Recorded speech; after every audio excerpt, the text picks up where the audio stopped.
Lecture audio du conte Une rose sur la tombe d'Homère de Hans Christian Andersen par Valérie Alain.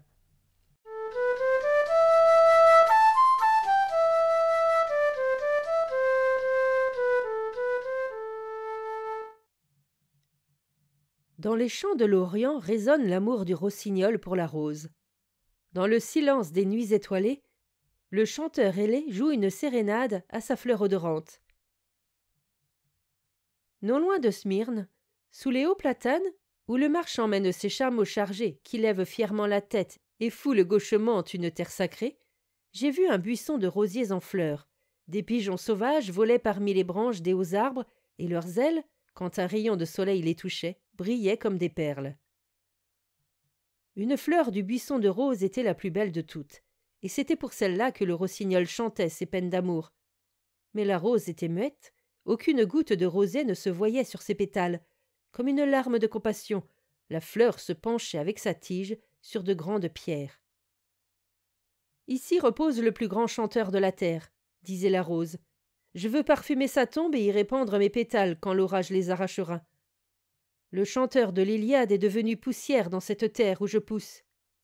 Moi, rose de la tombe d'Homère, je suis sacrée, je ne fleuris pas pour le pauvre rossignol. » Et le rossignol chanta jusqu'à en mourir.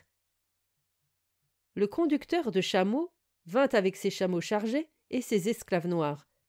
Son petit garçon trouva l'oiseau mort et enterra le petit chanteur dans la tombe du grand Homère, et la rose frissonna au vent. Le soir vint, la rose serra davantage ses pétales et rêva que c'était un beau jour ensoleillé, qu'un groupe de francs était venu faire un pèlerinage à la tombe d'Homère, que parmi ces étrangers se trouvait un chanteur du Nord, du pays des brumes et des aurores boréales, qu'il cueillit la rose et la serra dans un livre et l'emporta ainsi dans une autre partie du monde, dans sa lointaine patrie.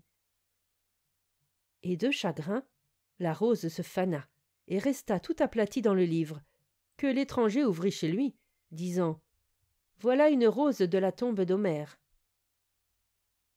Tel fut le rêve de la fleur, qui s'éveilla et frissonna au vent. Une goutte de rosée tomba de ses pétales sur la tombe du chanteur, et le soleil se leva, et la rose s'épanouit plus belle qu'auparavant. La journée fut chaude, la rose était dans sa brûlante Asie. Alors des pas se firent entendre, des francs étrangers arrivèrent, tels que la fleur les avait vus dans son rêve, et parmi eux était un poète du Nord. Il cueillit la rose et la baisa, et il l'emporta au pays des brumes et des aurores boréales. Telle une momie, le cadavre de la fleur repose maintenant dans son Iliade, et comme en rêve, elle entend le poète ouvrir le livre et dire « Voici une rose de la tombe d'Homère. »